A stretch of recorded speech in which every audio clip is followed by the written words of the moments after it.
we would buy a box of pizza, we take it home, open it up, and we draft. Nice. All right, I want that piece. I want that piece. We do an actual draft with the pizza. Really? Yeah. I did a fantasy draft with a pizza. Yeah. Talking about Cleveland, man. I saw you at the games. Three of them. Three of them. What was that like? I think I'm banned to go to the games. My friends was not happy. They thought I was jinxing the Indians and all that. I said every game you went to, they lost. You never allowed to go to a game again. It was an experience, man. It was great. The last game was the best. It was hard, man, being in there with so many Chicago Cubs fans. I was like, The one thing I didn't do, man. One thing I didn't do, there was this really nervous Chicago fan sitting across the aisle from me, and he put his head down. He stood up, right? So I told my dad. My dad didn't know this, but about the 6th inning, I started praying for like every time we was up at bat, I played for the player, or if we was pitching, I pray for the pitcher, right? Tell me why I look over and this dude is like this. I said, ain't this about us? I said, okay, so it's your prayers against mine. His prayers won. Right. This don't make no sense. That's awesome. Oh man, That's great. But see, that's another thing. I saw you guys like every time I see you guys are always about the fans and everything. You guys ain't, like, they're stuck-up fighters that won't talk to people or anything. But you guys are everywhere, talking to everybody. Why do you guys, and how have you guys been able to stay so humble? I think for me, I try to watch other people and learn from them. One of my favorite athletes of all time was Barry Sanders. I loved and appreciated his skill and also his humbleness outside of what he was doing on the football field. So I think that was one thing that always stuck with me was no matter what, you always got to remain humble. On top of that, everybody always says that. But I think the other thing too is like we can afford the things that we have because of y'all. You know what I mean? So if I feel like it's my duty to give you your 2 minutes. You watch me for a whole night or a whole week sometimes, episodes leading into something. It's my duty to give you your 5 minutes of time, or your 2 minutes of time, even if you just want a picture, because I know that picture, that moment is an everlasting moment for that you're gonna have, and no matter what, you're gonna remember what I did in that moment. If I shun you off, if I'm not respectful to you, if I don't smile, you're gonna remember that and tell somebody else, So I just remain being myself. Myself is someone that is always happy, always loving and humble and want to have fun, So I try to take that everywhere I go. Can you talk to some of your peers about that philosophy? Right. I've actually had guys like want to go away, and I'm like, no, let's take this picture real quick, and they do it because I'm there, and I kind of it's like, yo, make sure you let them know that we here for y'all just as much as y'all here for us, Appreciate it. For sure. I got a question. I was saying this during the fight. I told my editor, the Kell Brook fight, by the way, we did a full page spread on you in the newspaper that week for the fight. Yeah. I had it laminated by this company though, but not no little cheap thing. He got it on some. Oh really? It's on a block, like a good. slab of something like this or something. It's beautiful. Why didn't you body slam him? No, I'm being dead ass. That's part of the game. Yeah. Miguel Cotto did that to everybody. Why didn't you? I'm like, body slam this motherfucker. I was probably calling him the N-word, but I was in my head because I was in the media. So I'm like, body slam this motherfucker. You know what I mean? Like, I'm like, get that. Honestly, and it's not a bad thing, but I've been coached and taught that if someone's doing something that's illegal, it's a part of the game. You got to do it illegal back. I think a lot of times for myself, I get caught up in the moment of trying to be the best athlete and trying to be the best person, and I lose sight of what the real is. And the real is get this dude above you. The real is make this dude respect you. The real is this is a fight. Make it happen. I think a lot of times I get caught up in trying to be a professional and trying to be the best athlete that sometimes I lose sight of what can be a game changer. That would have been a game changer, Yeah, definitely. Yeah, and it's really hard for me to say that I learned that lesson because I do know that in the moment I might lose that lesson. You know what I mean? Yeah, that's what it's hard for me sometimes. It really is. He hasn't been taught that, and he hasn't been coached that because he won't do that. I can't get him to do that. I was like, listen. I had coaching buddy, God bless his heart and his soul, he passed away. But he called me years ago in the middle of the night. He'd just have thoughts and he'll just call me. He called me from Milwaukee. He said, Kenny, man, this was Shawn first turn pro. Hadn't had, you know, I only think he had 10 fights yet. He said, man, we gotta teach Shawn to fight dirty. He's too nice. He fight hard, but he's too nice. We gotta teach. And he called me with that years ago. And going into the Brook fight, I said, listen, if he pushes your head down, throw the shot. If he holds you, break loose, do what you gotta do. Now, did we spend a lot of time working on that? No, we did not. But I did tell him more than once, repeatedly, listen, dude, I can't tell you to do this stuff in a fight.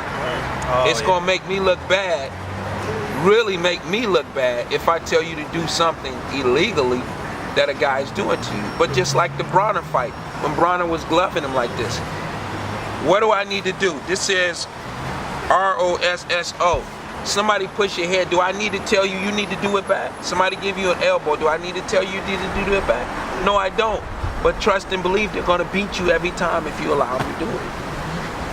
I'm just telling you, I'm coaching you now. Right. But I don't have to be in the gym telling you that, Shawn.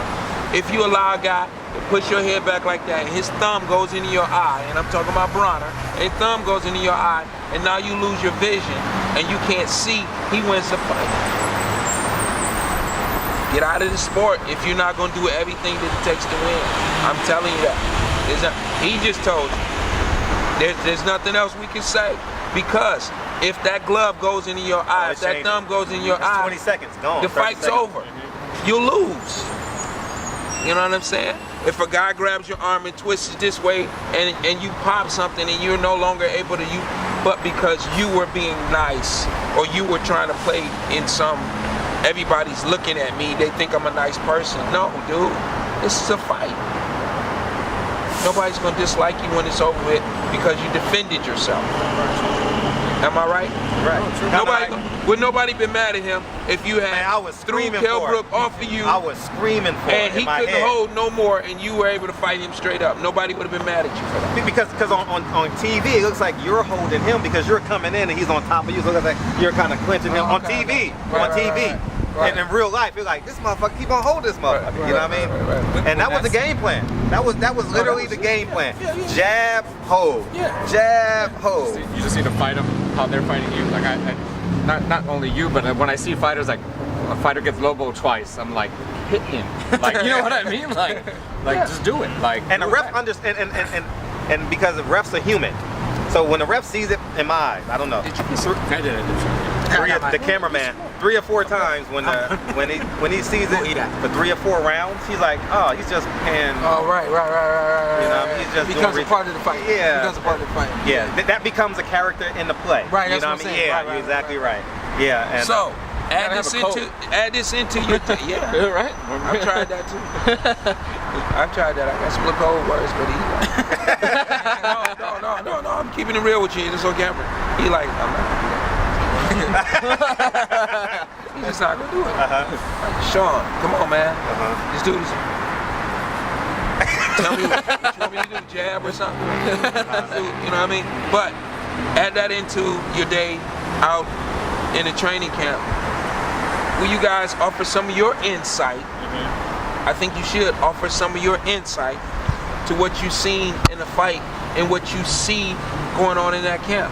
I, unlike a lot of other trainers, would invite you guys in, and I would be receptive to that, because contrary to what people think, I'm not standoffish.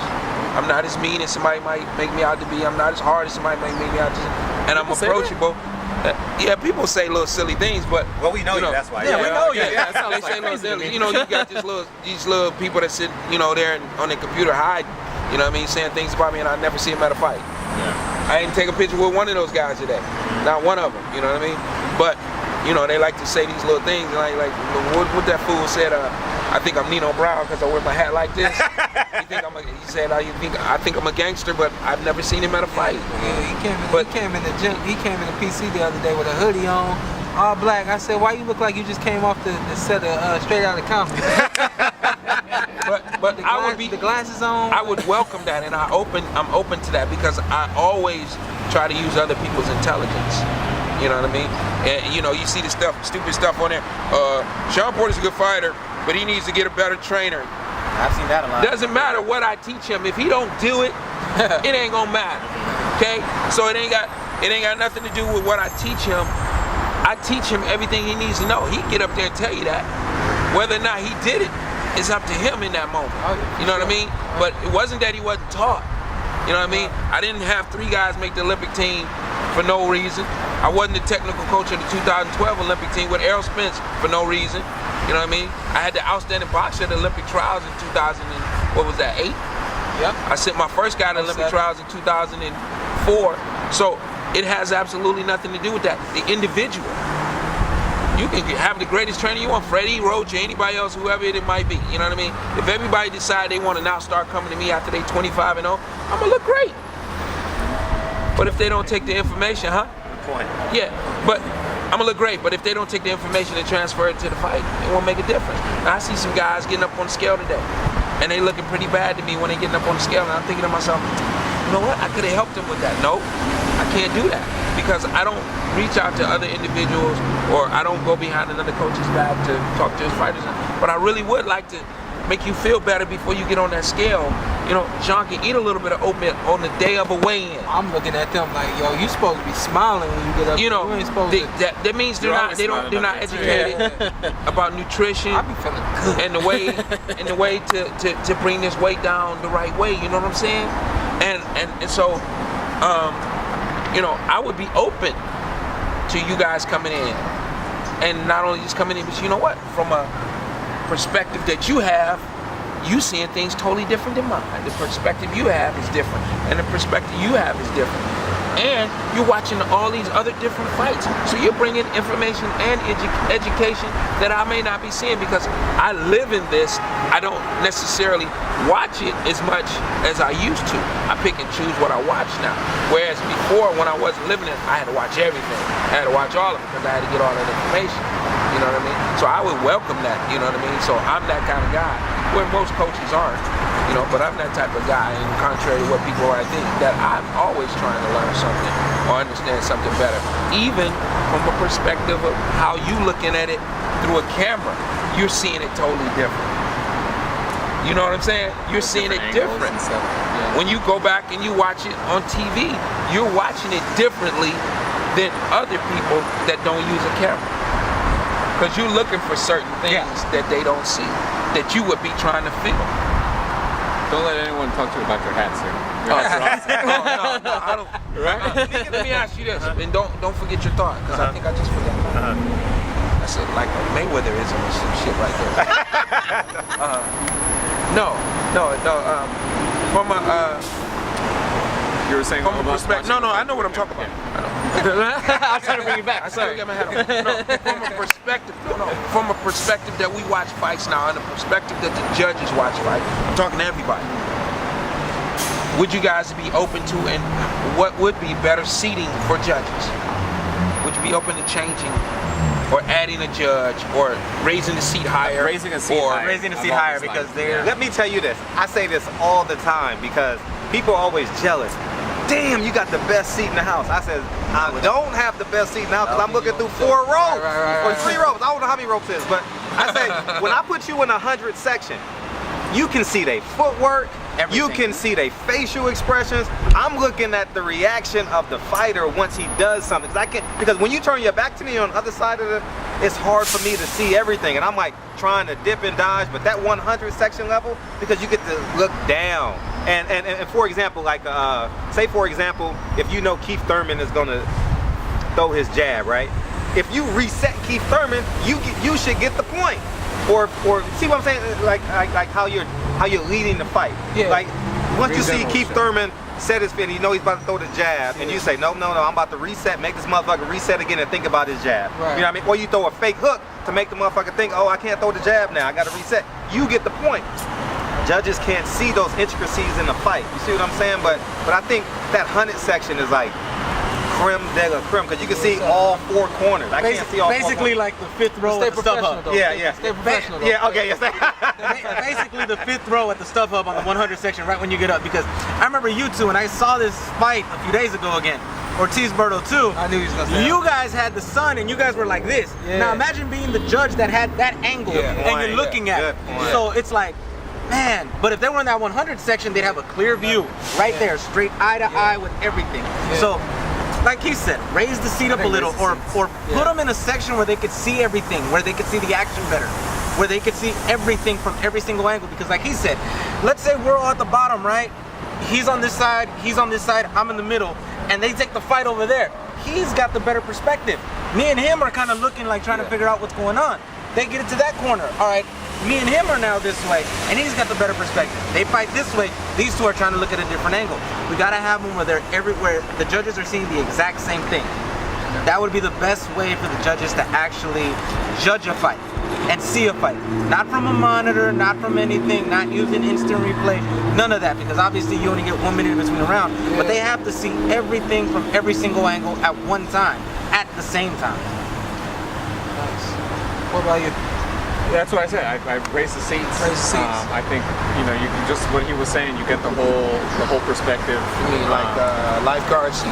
Kind of. Yeah. Lifeguard That's what I seat. think. Like the fight was, I swear to God, the fight was so good between Quadras and I left my seat, went up to the top so I can see the fight because they're so little. I'm like, I can't see them. Like I swear it was like a hockey puck. I was like losing them. So I was like, let me go up top so I can see everything, because Quadras was countering him, but I couldn't really tell he was his entire game plan was to counter the second half of the fight. But when I got up, I was like, oh, he just set them up for a counter.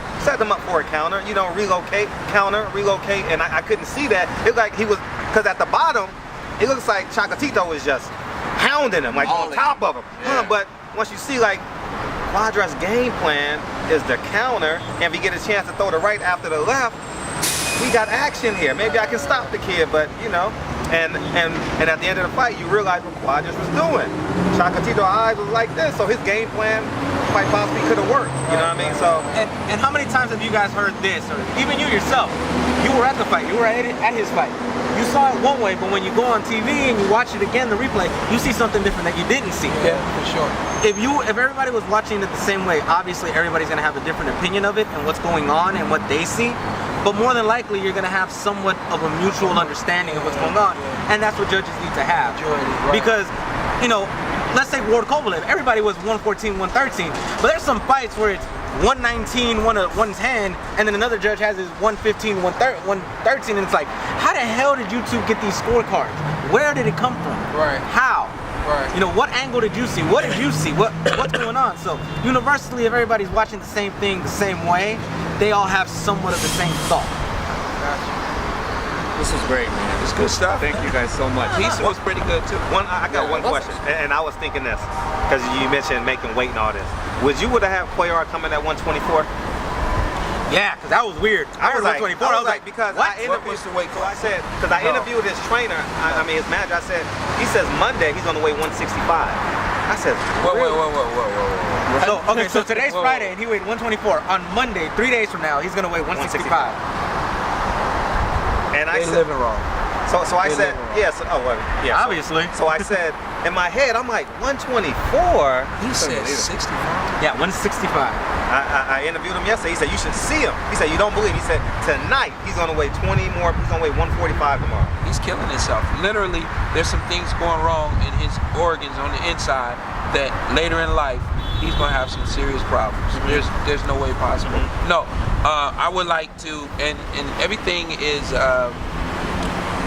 Do you do? I don't want to say. 6.10? I don't want to say trial and error, but a lot of things in the sport are a learning process. So moving down to 47, we took 2 years to do it. We didn't move down to 47 in one fight. If you go back and look at BoxRec, you'll see a pound difference. So we inched our way down. So it took us 2 years to do it. But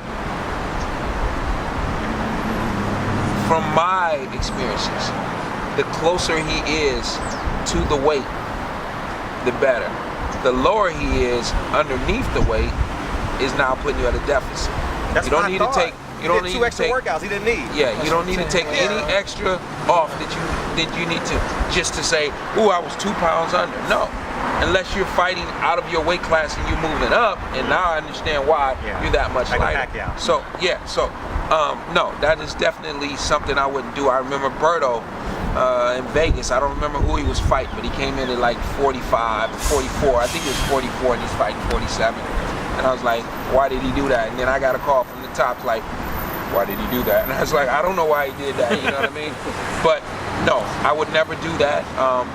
He likes to, he's having fun. So what do y'all stop at? 146.8? He's having fun. The day before the fight. We make it happen. My question is this. All right. No, he'll be 47. He'll take his underwear off.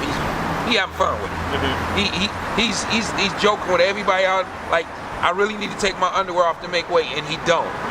You know, he's just having fun. It's his way of having fun, but I'll make him get like, okay, give me 2 scoops of that oatmeal this morning. Just go eat 2 scoops before we go to the weigh. No, I was gonna ask you, like, when you wake up in the morning or the night before, what weight do you stop at? Like, so for example, you're working out, 149, 148, 147. Do you 147, 146.8? You go to bed? Or do you like? What's this? He will go to bed and the night before the fight. He will go to bed maybe within a pound.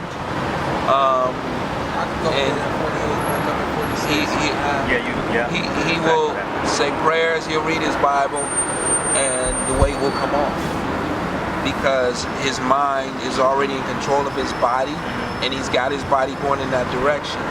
That's the discipline of it, and learning yourself and learning your body and the things that he ate prior to that, not a week or 2 weeks or 3 weeks, but 8, 9, 10 weeks prior to that. We try to stay within 12 to 15 of the fight weight at all times.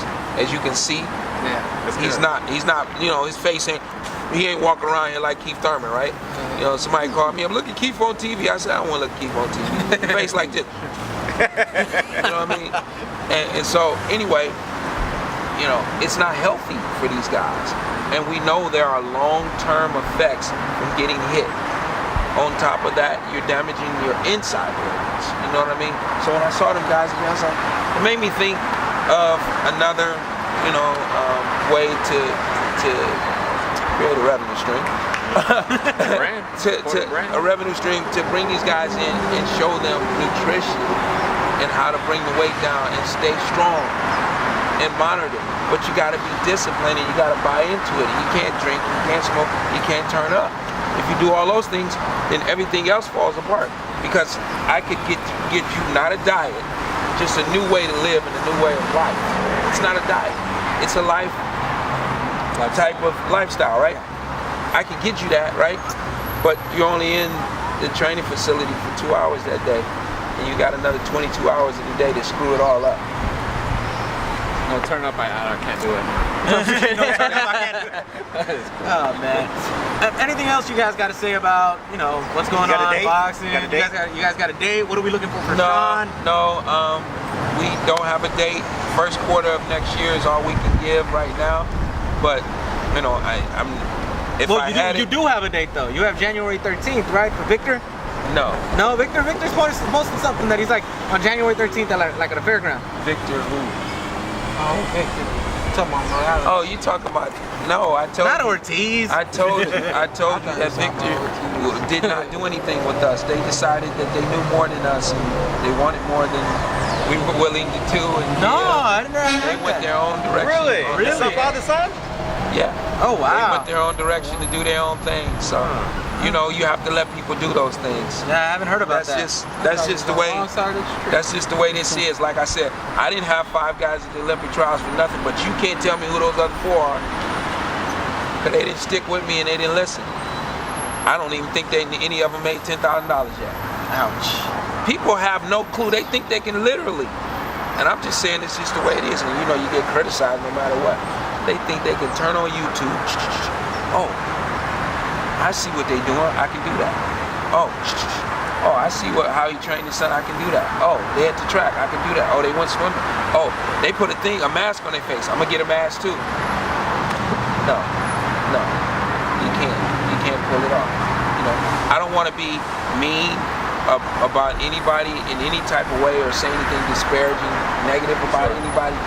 But if you don't know something, you should try to get information and education and learn the right way instead of thinking you could turn on YouTube or TV and duplicate what you've seen somebody else do. It doesn't work that way.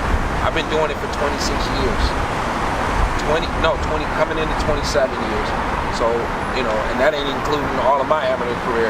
You know, coming into 2017, 27 years straight without stopping doing this, okay? It doesn't work that way. You can't just, I can't just watch you interview somebody here and then go and create my own site and do it. No, I don't know I don't have everything that you've got at home and all the experience that you got to get you to this point. You know what I mean? I don't have the relationships that you have. Yeah. The people that you know. I can't make the phone calls. I can't get things done. That's why, you know, people be fighting at fairgrounds. Okay? Got it. You know, Understood now. Got it. You know what I'm saying? What was there goats? As a side there was goats and chickens when we went to the weigh-in. You know, but I mean, but you think you know better, so show better. Well, you got him a fight in a month. That's all I know. Yeah, that's true. You got and in a good card too, the Guerrero Peralta card. Yeah, but you know, 2 major upsets that fight. go ahead. Now, when can we go to the gym and to the Not house? coming to the gym because Jim is a white guy that comes to Vegas looking for an escort. Oh, wait, The high performance the center. high performance Yeah. center. The high performance. When can we go to the high but I'll performance be there in center? January. And when can we go If you're have an in interview town- at the no, place? Whenever Yeah, you're in January. town, January 26th, I'll be there. whenever you guys are in town, please text, call, let me know, and you're more than welcome to We come. will be there the weekend, actually the Friday before the 27th, which is the day before Santa Cruz Frampton. We'll be there then. We could do something at the High Performance Center. We could do something. I've been to your place already. Absolutely. I know where we're at, so we could go there. How many days before y'all coming in? I'll The get there day. Thursday. I get He'll there be there Thursday. I'll be there Oh, Friday. I doubt if Frampton will still be there at that point. Dre reminded me a lot of Shawn, and I know Shawn is younger, but just his calm demeanor the whole time he was in my Really? place. So relaxed, nothing shook him. And he even came back after the weigh-ins. I know, yeah, you told me that. I He interviewed came you back after that. after the weigh-ins Uh-huh. to our place to Really? to do. You know, he's all Shake in down. here. You know, Shake out. so I was so impressed with him after the fight. I know we're done, but I'm sitting at him like, damn, what a man. In the back room. man crush. Man Crush. No. Hey, he was all in the sky, wasn't he? No. Hey. No. No, you know why? all in the You know why? atmosphere with his No, you know why? You know why? Because, okay. Not a man crush. Not a man crush. You know why? But he's looking down at the media like, all y'all motherfuckers thought, I'm sorry, I Yeah, know, keep but veteran. Keep veteran. all y'all thought I was gonna lose. And he looking down like, Oh, he gave him that Bernard All right, Hopkins no, look no, after Kelly Pavlik? I already know. like, No, you know what I he's mean? Like, strong. He's strong anyway. Yeah, I got you. I got you. you. And he complimented his wife. He had his child up. I was like, man, I was so like enamored with him that night. You know what I mean? From being down 3. So it'll make you Let me proud. tell you something. I Makes don't you know proud. I don't Get it, care. Kenny, You get could be basketball. Basketball, you're down 20 points in the first quarter. They try not to. I'm just Football, you're down 3 touchdowns in the first quarter. Boxing, when you're down 3 points, and the whole world know you're down 3 points, and you say, and Virgil Hunter say, just win the next round. Okay, we won round 3, maybe. Just win the next round. You ain't got to throw a home run. Just get a first down. 10 first downs will get you a touchdown. That's basically what Virgil Hunter was trying to tell this kid Right. for 12 rounds. And to do it, Right. I thought he laid it down. I thought that was just I thought he laid phenomenal. it down. I thought that was just phenomenal, and I tip my hat to him. That was just an incredible performance. Just say, it doesn't matter if I win it by 1 jab or 3 jabs or 1 left hook, 1 straight right hand. I just got to win this round. Hey, what round was it when he started doing this a little Like bit? it's 8, 9, 9 or 10. 9 or 10. Yeah. He was trying to take emotional control of the fight, though. That was, you know, no, he but it was nice because then he did it. because I was tense. I wasn't yelling and I was so. He's like, you see, he do his. All right, cool. All right, we straight now. We all right now. All right, he got his groove in. We great. We great. Yeah, you're right. So that's I love the kid. I last seen him Oh no, that wasn't the last seeing him, but first remember seeing him basically. I think the last time he lost in the amateurs, like when he was like 15 years old. I was in a tournament with Shawn. Shawn's like 10, and just on from where his life has been and how God has worked in his life and the things that he had to deal with, you know, with his parents and things like that, and to make it through a fight like that, you know, that. That's a this close to death type fight. You know what I mean? He was that close to feeling that kind of thing. Sort of like when I turn on the Porter Thurman fight and I look at Thurman in between rounds, I'm like, oh, he ready to quit. I looked at Porter Thurman and I looked at Thurman in between rounds and them later rounds, he ready to quit. He's sitting on that still like, I don't want to get up. You know what I mean? But he got up, you know. And when you look at that, and you see how God has worked in his life, and you see what kind of person he is, and you said as you see his wife, and you see his children, that's what you hope for. That's what it should be about, that you could make it through something like that and have all of this there with you know, his family and everything, so that was great. You guys have anything to add just to end us all up for today? It's been great hanging out with you guys. Thank you. Thank you guys. Always, man. Thank you. Shawn, Ken. As you guys know, Ken Porter, Shawn Porter, Fernando Pimentel for BehindTheGloves.com. That is The pizza delivery guy. and Steven Guadagno, KR Sports on YouTube. for the fight guys, saying we'll see you guys at the fights. Come down tomorrow, Mars versus Cuellar. Enjoy yourselves. It's gonna be a great show, and we'll have a recap for you guys as well. Have a good one. Thanks. Thank you, guys.